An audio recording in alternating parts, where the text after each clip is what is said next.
Coming up later, we're back with part 2 with Mary Tyler Moore, and the entire first program was devoted to the Mary Tyler Moore Show, and there's a 90-minute retrospective marking the 20th anniversary of the first episode. That comes on this Monday night on CBS. So now let's turn the clock back a little bit further to the Dick Van Dyke Show. Okay. How did you get that part? I had been working a lot. I little guest appearances. I mean, when I say guest, not as anybody, because nobody knew who I was, but I would play parts on all the series that were on the air, the good girl, the bad girl, the whatever. And in and amongst all those little acting chores, there were a few auditions that I didn't get. One of them was to play the part of Danny Thomas's daughter on the Danny Thomas Show. And I had been called back about 3 times. It was narrowed down to 2 people, me and another girl. And Danny felt obliged to come to me and make me feel a little better. And he said, "My darling, I want you to know the reason you didn't get that part was because with a nose like yours, no one would believe you're my daughter." And so that was so sweet of him to have done. And he remembered me a year later when Carl Reiner and Sheldon Leonard were looking for someone to play Dick Van Dyke's wife in the About to Be series.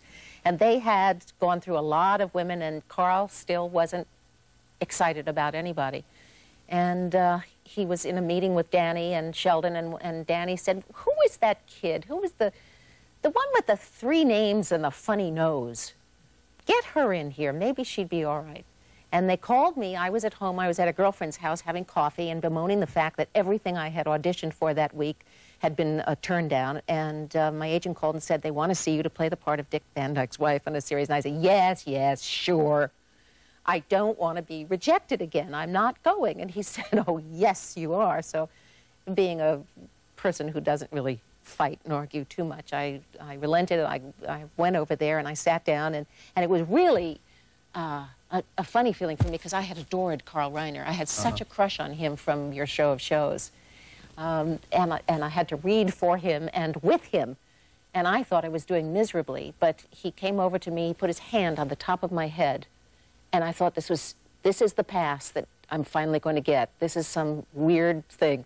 But it wasn't. It was just Carl saying, "You're wonderful, come with me." And he directed me to Sheldon Leonard's office. I read again, thinking I was terrible. I didn't understand why they were all so excited. And then the next day I got a phone call saying, without even a test, nothing, "You're it. You're going to be Dick Van Dyke's wife." Couldn't believe it. What was the deal with the 2 beds?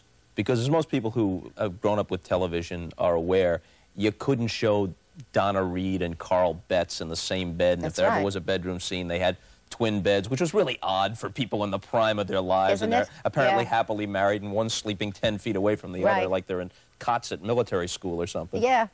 I don't understand that, but there was a feeling that morality had clear and defined lines over which you didn't cross, and that was one of the important lines on television, was that, and even before that, in movies, which was a much looser medium, God knows, than television, you had to, I think, have, if you were in the same bed together as husband and wife, you still had to have 1 foot on the floor. The Dick Van Dyke Show treated it a little more maturely than that, Yeah. and the world didn't come to an end. That's right. That's right. And you were able to dress differently than... Well, I felt when I was brought on the show that I wanted to portray a little bit more real-life woman on the show. And one of the things that had occurred to me was on all the shows that I saw that dealt with husbands and wives, the women were all wearing frocks, you know, little flowered dresses and ruffles. And I didn't know anybody who wore a dress in the daytime at home. With pearls, no less. Yeah, and coiffed hair. Of course, I should talk. Mine was about as coiffed as it gets. You know, you could hang clothes on that flip. But I felt that I should anyway make an attempt to portray myself, how I would be if I were married to a Rob Petrie, and I wore capri pants. And that made something of a stir with not the censors so much, but the sponsors, Procter & Gamble, who were afraid that it was a little too suggestive. And they referred to the undercupping of the rear view when I wore capri pants or a slim skirt. I had never heard the term undercupping until Carl Reiner mentioned it a few months ago. Now I'm approaching expert status on it. But for those who might have missed that episode, perhaps you'd care to explain it. Well, Just as VPL is a well-known acronym for visible panty line. Yes. So was the undercupping thought of as something to be avoided, to suggest that there were actually buttocks under those clothes. You can see where you could get in trouble, right? Boy, it's a minefield. Okay, so there you go. Favorite episodes from the Dick Van Dyke Show? Oh, without a doubt, my favorite one, and it was the one in which Carl realized that I might have some comedic ability, was the episode in which I tried to bleach my hair blonde, and for God knows whatever reason, only half of it ended up blonde and the other half was brown, and I had to come out and show Rob what I had done and cry and try to talk at the same time. And it was a really funny scene for me. From that point on, Carl started writing lines other than, "Would you pass the cream, honey?" and "Did you have a good day?" But he, and that's not fair, because he had always written Laura with a lot more dimension than Housewives had been written for before. I guess when people think of you either as Laura Petrie or as Mary Richards, if they have to conjure up one sort of image, it would be you in that moment of half frustration, half anger, where you sort of stammer both verbally and physically and get stuck. "Oh, Rob!" Thank you. You know how to deliver, don't you, kid? You know what they want out there. And yet, I'm thinking of some other times where it might have been a little more subtle, where you could really... And I said, "Oh, Mr. Grant."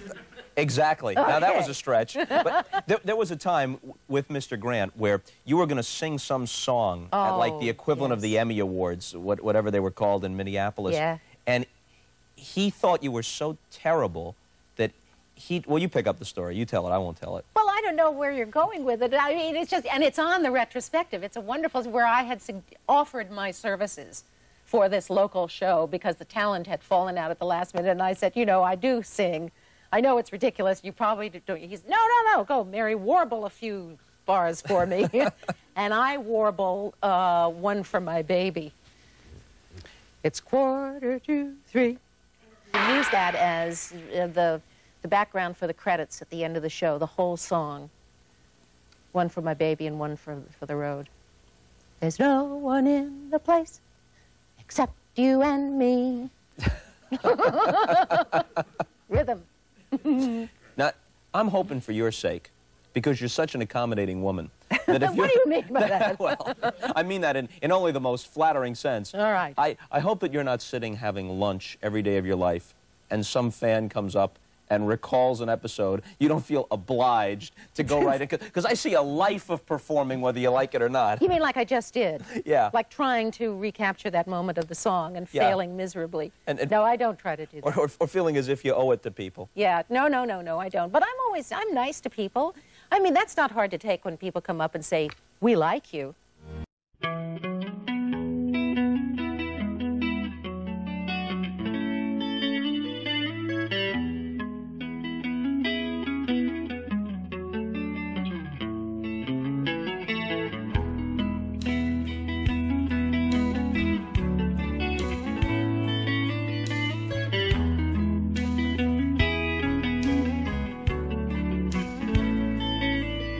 Your hands feel colder when you leave your home. Don't your eyes look older when you make your own?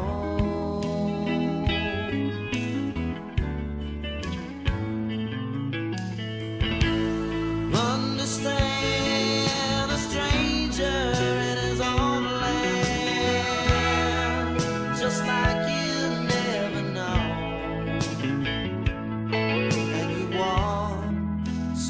slower when you're all alone.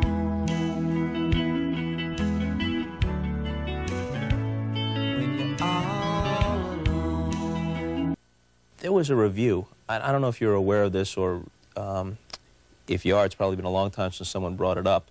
In the Village Voice, in the early 60s, a review of the Dick Van Dyke Show, and they called it a new frontier sitcom. Obviously, the Kennedy administration had just started, Yeah. the slogan for which was a new frontier. Yeah. And while maybe it was stretching a point a little bit, some people saw a parallel between you as Laura Petrie and Jackie Kennedy, Yeah. in that she was a young and fresh sort of first lady, and Rob Petrie was this sort of guy with the, Who from the looked a Northeast. little like yeah. John F. Kennedy.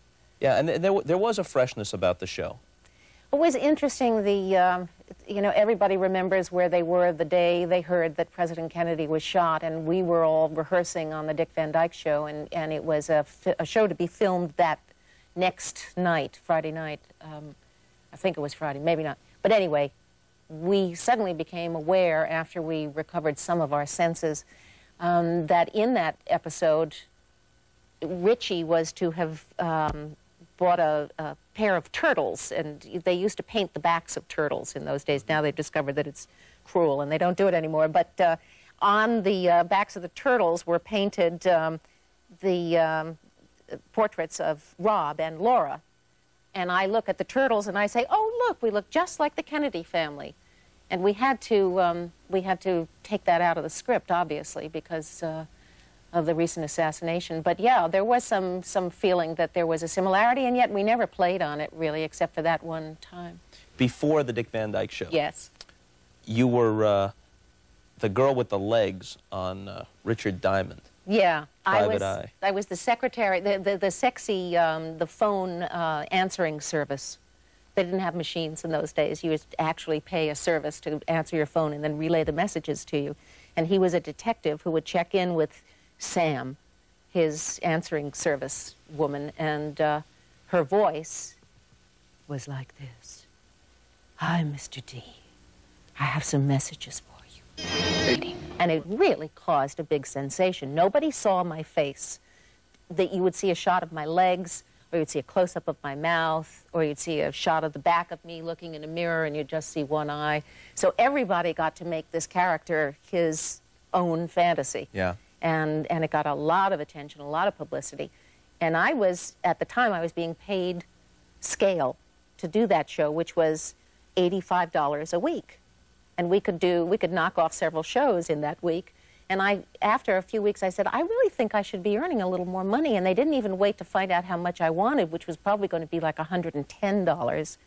And they replaced me with somebody else. So I did 13 episodes. And what was good was that I got to say to TV Guide, the world, I was Sam. And a lot of people hired me just for that publicity value. What do you remember about being the Hot Point Pixie? I remember this. "Hi, Harriet. Aren't you glad you used Hot Point?" That was my job. That was the first job I had after graduating from high school. I had a very early call. I had to be at the studio at 6 o'clock, so I didn't get to stay late at the prom. I had to leave early. But I did, and it led to a lot of good things. A commercial where you would actually walk into the story, I guess, of an actual program? No. Well, I mean, it was a commercial that was on the OZZIE and Harriet show, and Harriet used to do the commercials. She would open the refrigerator, and there I would be, this little pixie reduced to this size, ice skating on the ice cube trays, saying things like, "Aren't these the best ice cubes you've ever seen, Harriet?" Boy, that must have been heady stuff for a girl still in her teens. It was. You see, it really was. It was terrific. We did all of those commercials in a space of about 6 months, and I was paid a lot of money, which kept me going in my search for better and more meaningful parts in life for quite a while. Every day's a holiday with Hot Point. I'm Happy Hot Point. What were you like as a kid? Were you what I guess most people would imagine? Must have been the all-American girl, cheerleader? No, I wasn't. I was never really a cheerleader. Oh, I was once a cheerleader in a celebrity basketball game, and it was so humiliating. They had to tell me when to... I actually worked for a week with the rest of the celebrities, the other women, learning the cheers, and I got all of it down just great, and I was the best one. But I did not know when to get up and do it.